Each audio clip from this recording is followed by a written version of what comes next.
This is the Transformers War for Cybertron Trilogy Generation Selects Decepticon Sandstorm. Big thanks to Kal-El Collectibles for this figure.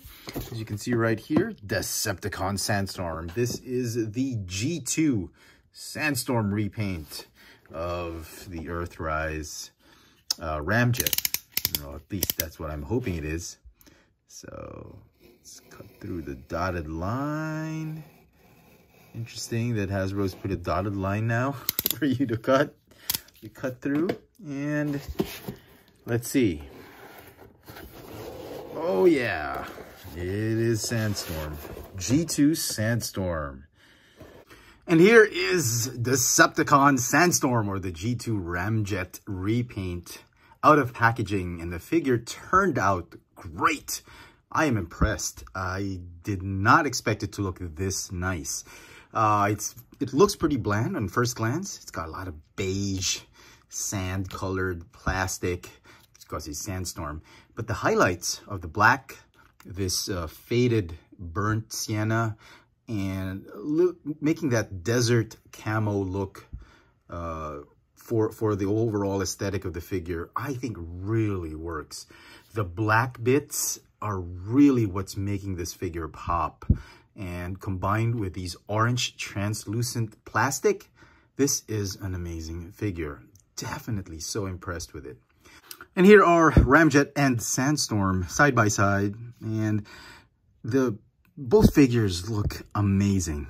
I didn't expect Sandstorm to be this great. I mean, Ramjet was already an amazing figure, and to do a redeco of this wonderful mold, just amazing. Great job by Hasbro. If you're wondering about mold degradation, I can tell you right now that there isn't any. In fact, I actually feel that the joints became much tighter with this mold instead of becoming loose. The head joint is much tighter. I don't think there are loose pieces. And like I said, the mold just improved, I think, with this figure. It's very cool. And for the benefit of those who haven't seen my Ramjet review, Ramjet and Dirge review, let's transform him very quickly. If you are a parent teaching your child how to do this, you want to check my Ramjet and Dirge 2-pack review for a more detailed discussion on transformation. So let's get him transformed into his jet mode. Let's start with the arms and do this. Do it this way. Okay, and then that way. All right, do the same on the other side. Do it here. That.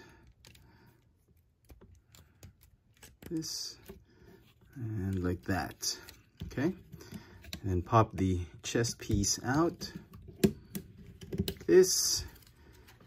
Go ahead and close up that cockpit. Make sure you scoot that head underneath that nose cone, fold it out, rotate, and collapse right here. Okay, and then fold the arms inward like this. Collapse that whole assembly back into the chest like that. And half of the jet is done.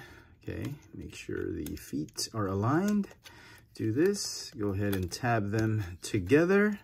Fold out the wings. Yeah, wings are gonna stay just like that. Then open up the shins, this, and then collapse the whole leg assembly onto his waist or back, like that. Fold these just like this, and they're just gonna sit right there. And then these wing bits, these small wing flaps right here. Fold down like this. Okay. And fold down like this. Okay. Come on. Okay. Make sure everything's flush and flat. And everything's squared off. And there you go. There is Sandstorm in his jet mode. Kind of reminds me of a G.I. Joe vehicle with this, the jaws and the eyes, the tiger shark. And then the guns can fit right here if you want to, or best if they fit right here on the wings. It's so cool. Some desert camo redesign on the Ramjet mold. Just absolutely brilliant. And so some final thoughts on this figure. I think Decepticon Sandstorm is an amazing figure. It is a redeco, repaint of an already amazing mold, the Ramjet, Earthrise Ramjet figure. And if you don't mind double dipping into that same mold, this figure is perfect for you. If you enjoyed the Seeker mold or the Coneheads mold, you're going to love this figure. And like I always say, if it's going to be a repaint, the colors need to be amazing. And I think that's what Hasbro and Takara Tomy did with this figure. The figure is going to get, dare I say it, a 10 out of 10. Probably one of the few repaints that actually scored a perfect score, because I don't know how they could have improved this. This is already an amazing, amazing G2 repaint. Best of luck to everybody hunting this figure down. It is an exclusive, so check your hobby shops. If you don't have Hasbro Pulse in your area or in your country like us, check your hobby shops, Facebook sellers. I'm sure somebody is selling this, but don't pay more than $50 for it. I think the price ceiling should be $50. If you can get it for $40, consider yourself lucky if you live outside the US. So there you go, folks. I hope you've enjoyed my review of the Generation Selects Sandstorm. Let me know in the comment section what you think of this figure. Is it something you want to purchase? Is it a pass for you? Hit me up in the comment section, and as always, hit that notification bell so you never miss out on any of my latest video reviews. If it's your first time here, please subscribe. And if you want to help the channel out, please check out my Patreon account. There's a link in the description box below. Thanks for watching. Thank you so much for staying till the very end of the video. It really helps us with the algorithms of YouTube and all the viewership of our videos. So thank you very much for that. I've been getting a lot of questions, again, to this day, about the stands that I use. And I keep typing the same thing and explaining to people on the comment section that I use the same stands that came with the amazing Yamaguchi Marvel figures by Kyoto. And these were the stands that actually came with Gambit and Psylocke. So these are from Marvel Figures, Japanese import Marvel Figures by Kyoto. They're called the Amazing Yamaguchi figures, Marvel Figures. I'm sure you've heard of those.